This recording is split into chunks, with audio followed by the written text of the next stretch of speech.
sebelumnya, silakan Anda subscribe, like, dan share ke teman-teman sekalian.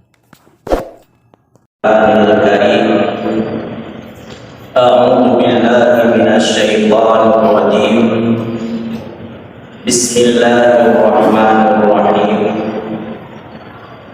Alam tara ilal mala'i min bani Israil min ba'di Musa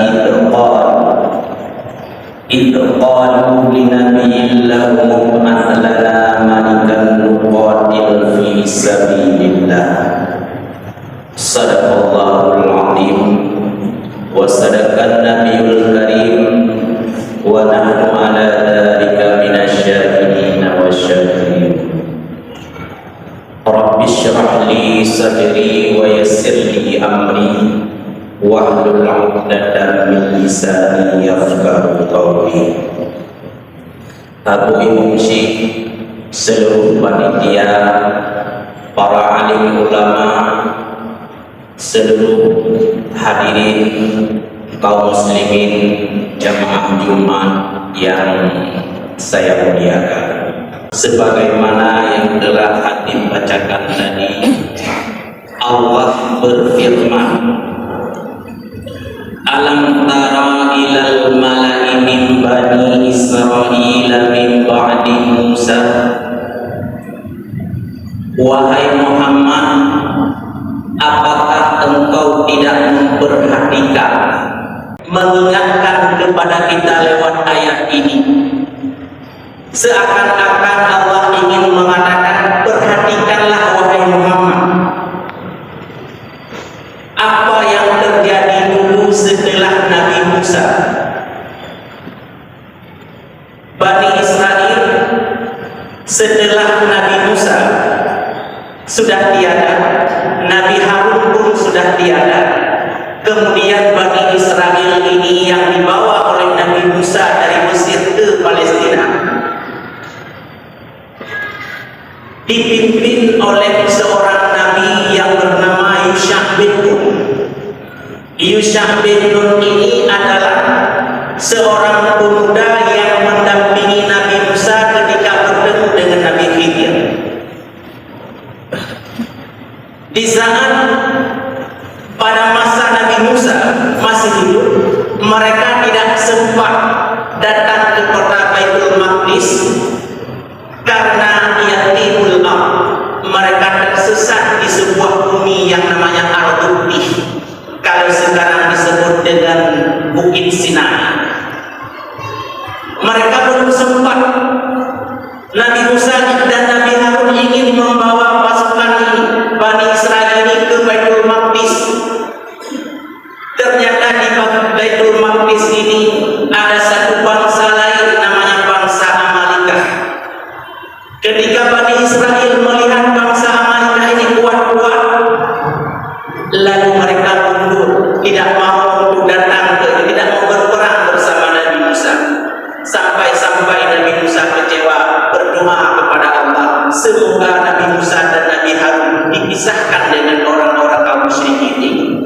Lalu mereka tersesat selama 40 tahun sampai Nabi Musa wafat pun mereka masih di situ di Ardubih. Lalu setelah Nabi Musa wafat, Bani Israel dipimpinlah oleh Nabi Yusha bin Nun. Pada saat beliau inilah Baitul Maqdis bisa ditaklukkan oleh Bani Israel dengan dipimpin oleh Nabi Yusha bin Nun. Pada saat itu mereka menuntut nabinya supaya, karena Bani Israel ini punya 12 suku, setiap suku harus jadi perwakilan menjadi raja. Mereka tidak mau satu pun tidak ada yang memimpin. Lalu dibagilah 12 distrik. Karena Bani Israel ini, karena berdasarkan daripada Yakub punya anak 12, lalu sampai sekarang Bani Israel ini terpecah menjadi 12 suku yang satu sama lain mereka tidak satu pemahaman. Tetapi yang anehnya, dalam masalah memerangi orang Islam mereka sepakat kedua belah suku.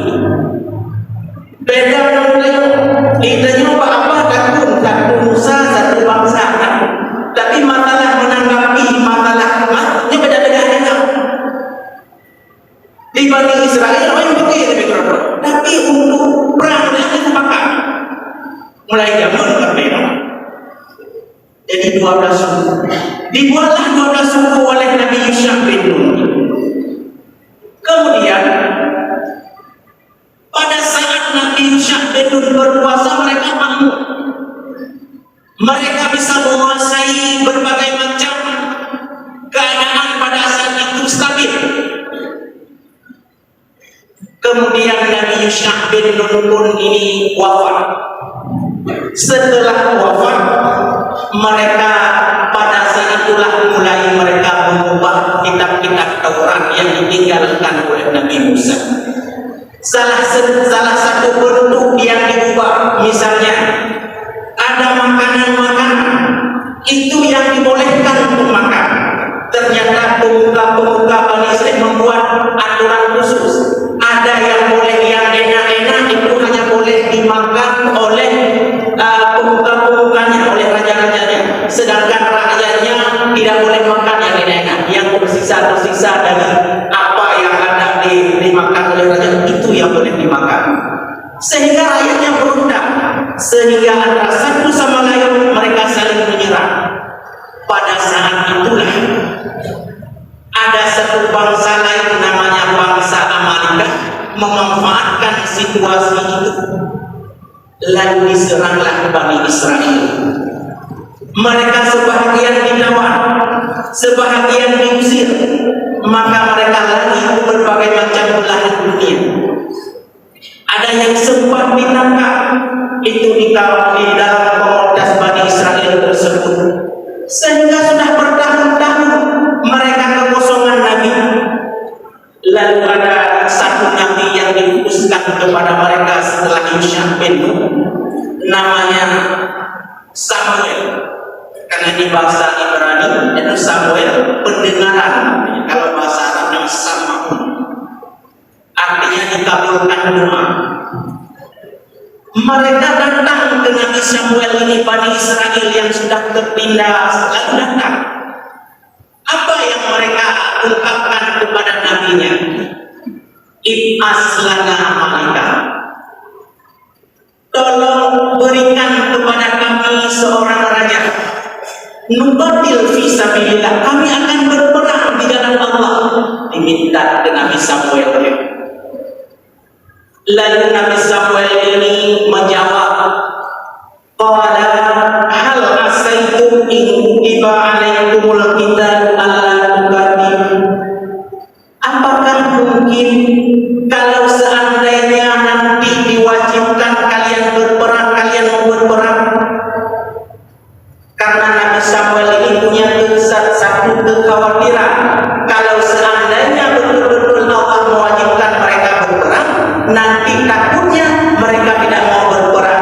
Karena Nabi Samuel sudah mempelajari bagaimana nenek moyang mereka dengan Nabi Musa ketika disuruh berperang masuk ke Baitul Maqdis. Apa yang mereka jawab ketika disampaikan oleh Nabi Samuel, kalian nanti tidak masuk bagaimana? Dijawab oleh Bani Israel ini, wa ma lana alla nuqatila fi sabilillah wa qad ukhrijna min diyarina wa abnaina.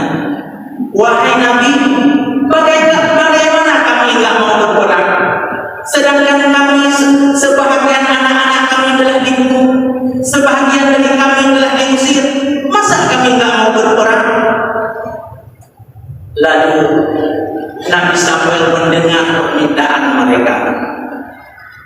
Setelah mendengar ini, di dalam ayat ini diungkapkan secara umum dulu, nanti baru secara khusus.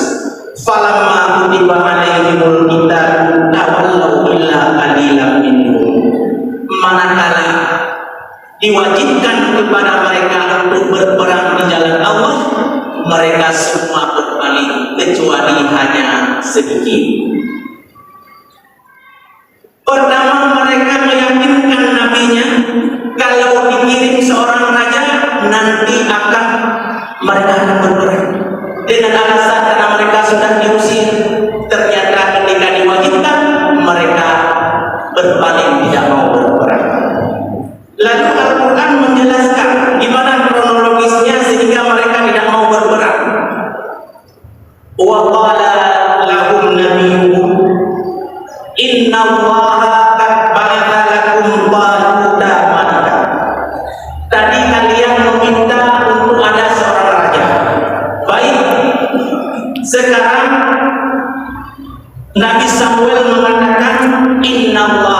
sesungguhnya Allah telah mengutus seorang raja buat kalian, namanya Talut.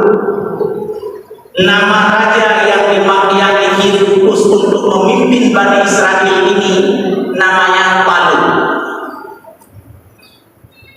Lalu ketika disampaikan oleh nabinya kepada pemuka Bani Israel bahwa rajanya adalah Talut, bagaimana komentar mereka? Qalu anna yakunu lahul mulka alaina wa nahnu a'aqu bil mulki minhu wa lam yu'ta sa'atan minal mal.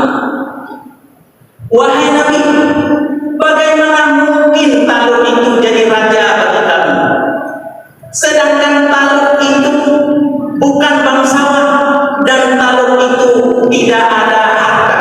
Lam yu'ta sa'atan minal mal. Dia tidak punya harta apa-apa, tidak punya uang. Berarti Bani Israel ini dia mau menerima raja kalau banyak uang. Sama lagi dengan pon-pon di kita dan berdoa kepada Allah. Mandu bersama menyatakan perintah doa ulun dari Sabang sampai Merauke sama menyebutkan bahasa Arab dan berdoa Allahumma walli alaina khiyarana wa la tuwalli alaina syirarana. Anda buat kira lebih dulu Nabi ya Allah pemimpin kepada kami orang-orang baik. Jangan engkau berikan kepada kami pemimpin yang tidak baik. Ini menyatakan mereka berdoa sama biarpun redaksi beda-beda. Sama doa tanda pemimpin yang baik. Lalu Allah memberikan sebuah momen menyelesaikan doa pemilih. Lebih doa pemilih. Bahwa teori pemilihan pagi-pagi pilih saja. Bahwa dia pilih yang doa jemur. Doa yang kalakai betul. Bahwa dia pilih ini. Sosok yang lebih baik anak-anak buat biji. Lalu oleh kalian menang yang terpilih yang keamanan. Bahwa dia menang karena itu orang jahat, maka mereka melakukanlah kezaliman dan kejahatan lewat kekuasaannya. Kau berkuasa, kau melakukan kejahatan, mudah mengeluh kepada Allah. Ya Allah, apa lagi nyawa lebih pemimpin kena rokok, apa lagi kena rokok. Lah Allah anak jauh hai nyawa yang terletak ke kami yang kami itu rawat. Begitulah Bani Israel. Mereka tidak mau dipimpin oleh orang miskin sekalipun baik. Mereka mau dipimpin oleh orang yang banyak harta sekalipun tidak baik. Karena tidak Bani Israel tidak mau menerima itu sebagai pemimpin. Nabi Samuel tetap mengatakan apa yang beliau mengatakan, Inna Allah astafa alaikum wa zadahu bastatan fil ilmi wal jism. Talut ini bukan saya yang pilih, Nabi Samuel, tapi Allah yang pilih. Biarpun sudah dikatakan Allah yang pilih, Bani Israel tidak mau menerima. Lalu bertanya, kalau memang Allah yang pilih, mana buktinya? Diminta bukti bahwa itu Allah yang pilih.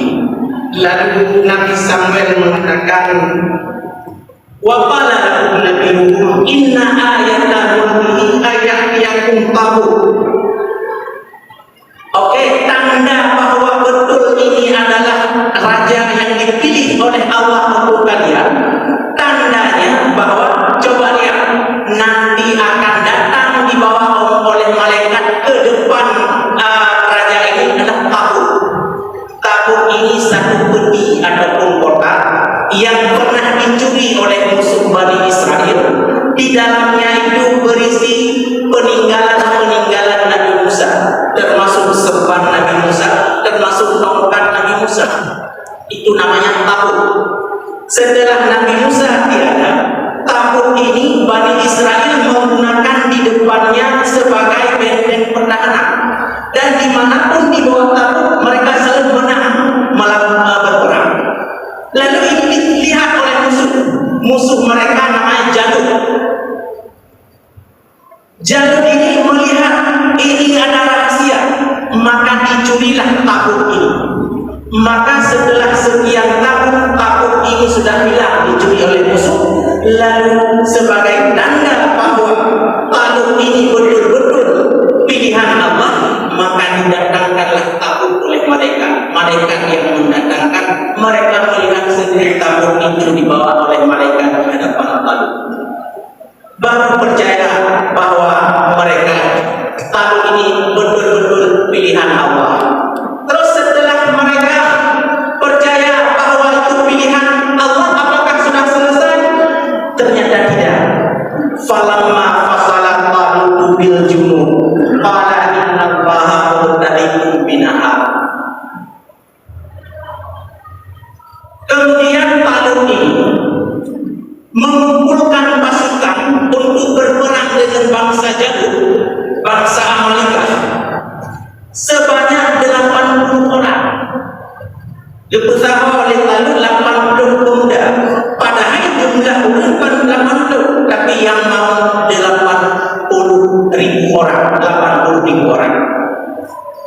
Karena pasukan Talut berjumlah 100.000 orang, sedangkan pasukan Talut jumlahnya 80.000 orang.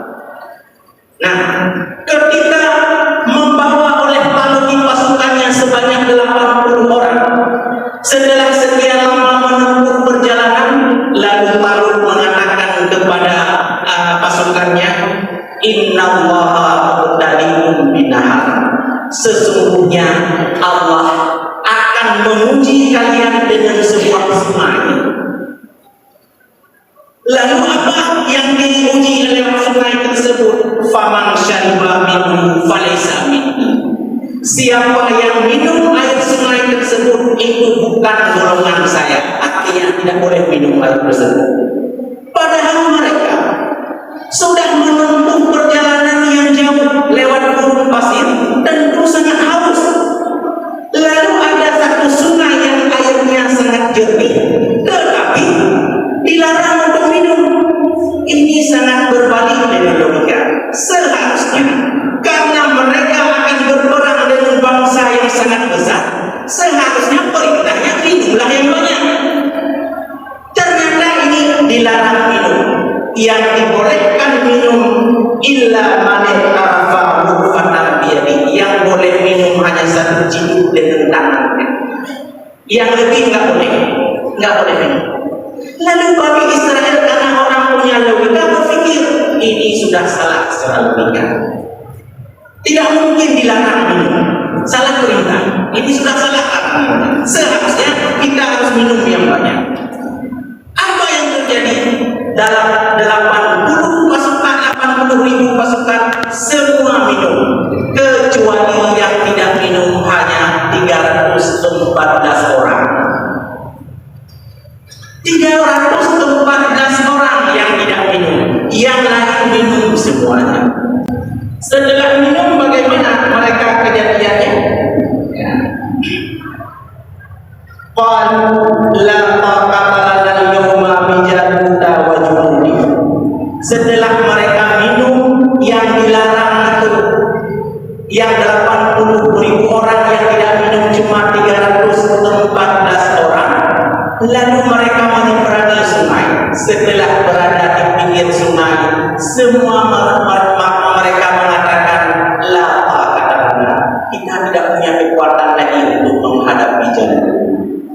Mereka tidak punya kekuatan, cuma 314 orang. Yang lain tidak punya kekuatan. Kenapa seperti itu dilarang? Ternyata para sejarah penyakit itu meneliti ada apa yang terkandung dalam sungai tersebut. Ternyata dalam sungai tersebut ketika musim panas ada satu virus yang dapat membuat penyakit. Kalau dikonsumsi berlebihan, dia melemahkan badan. Ini tidak diketahui oleh pasukan ini, seakan-akan ketika dilarang ingin dianiaya. Padahal dalam setiap larangan itu ada kemaslahatan. Nyutuh yang kadang-kadang itu dan logikakan dalam grup bahkan Allah dilarang sesuatu. Ternyata setiap dilarangnya pasti ada kemaslahatan, dan setiap larangan pasti nama Allah. Buktinya ketika perang Uhud. Waktu perang Uhud, Rasul juga apapun yang terjadi, ini ada satu pasukan jadi Jabal Rahmah, pasukan pemanah. Apapun yang terjadi kalah dan menang tidak boleh dulu, dilarang dulu. Ternyata musuh punya siasat.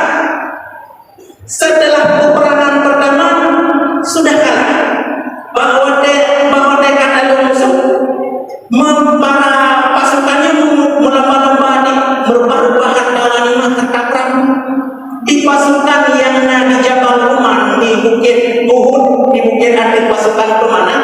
Ikalah banyak apa doanya tanya yang berapa yang berubah mundur terus dengan dia jawab lagi pada Nabi negara ternyata dimanfaatkan oleh musuh bahwa kekahanannya pasukan di Jabal Rahmah yang serang oleh badan baru maka tadi padanya pasukan musuh.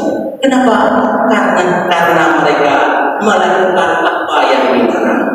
Terhadap pasukan yang ingin menang harus mampu menahan diri dan harus mampu ditanya bahwa tempo yang dilarang yang bedanya. Itanya kekalahan ditanya pada saat Haid dan Umroh bahwa Haid dan Umroh yang dengan kalah pada Haidnya pasukannya ingin diajarkan oleh Talut bahwa harus sanggup untuk menahan diri. Karena memang harus kita penuhi. Karena dalam hatinya kadang-kadang ada unsur kecelakaan. Kemudian menghadapi pasukan Jalut 1.100.000 orang, pasukan Talut 314 orang.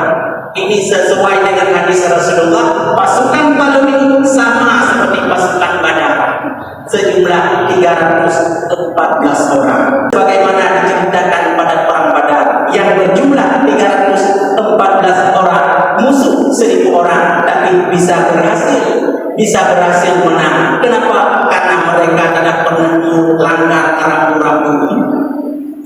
Di pasukan Jalutnya berlawananlah antara 314 dengan 100.000 orang. Secara logika pasti kan. Tetapi di tengah-tengah kesedihan awalnya tinggal pasukan yang sedikit, mereka selalu berdoa, Rabbana afriq alaina sabra wa tsabbit aqdamana wansurna 'alal qaumil kafirin. Ini doa yang dibaca di pembukaan Muhammad tadi. Ya Allah, berikanlah kepada kami kesabaran dan kokohkanlah kaki kami, tapak kaki kami supaya jangan mundur. Wansurna 'alal qaumil kafirin, dan tolong kamu daripada kaum kafir. Sehingga di bawah ini ada samanya sudah jawabannya pun terlalu. Tapi inilah yang selalu dibacakan oleh mereka dalam melawan kezaliman orang kafir. Kemudian bahwa dia melawan yang terjadi fahazam biiznillah wa qatala Dauda. Mereka ternyata bisa mengalahkan pasukan Jalut dengan izin Allah. Ternyata di antara pasukan 314 orang itu ada satu pemuda yang sangat tangguh, yang mampu menerobos benteng-benteng Jalut. Beliau bernama Allah Daud, yang kelak beliau menjadi seorang nabi. Naudlah dalam kalangan 314 ini yang mampu mengalahkan pasukan Jalut. 314 bisa mengalahkan 100.000 orang karena mereka tidak pernah melanggar apa yang dilarang dan mereka menaati apa yang diperintahkan. Dalam hal ini ingin mengajarkan kepada beliau, dalam sebuah perjuangan kemenangan itu tidak selamanya ditentukan oleh kuantitas, tetapi harus kita perhatikan kualitas. Ikannya yang penting gula, ada produk biji. Lihat apa yang berkasih perjuangan di kawannya. Itu kualitas dia amal sama perlewu cukup le baru apa itu baik memudah itu hai damang tu kan berlewu itu minimal jumlah itu kita juga yang penting beramai saja nyalanya udah pakai dengan beramainya makanya kualitas itu sangat penting bukan cuma kuantitas yang harus kita lihat lebih di ujian bersyarat teman-teman ujian non teman-teman ketimbang ramai di musuh tidak mendang di anu tapi dia tanam yang taleh daripada anu nak yukoh pantum jadi panjumi kerja tambah maka kualitas itu lebih penting inilah yang ingin diajarkan kepada kita mudah-mudahan bermanfaat amin ya Allah.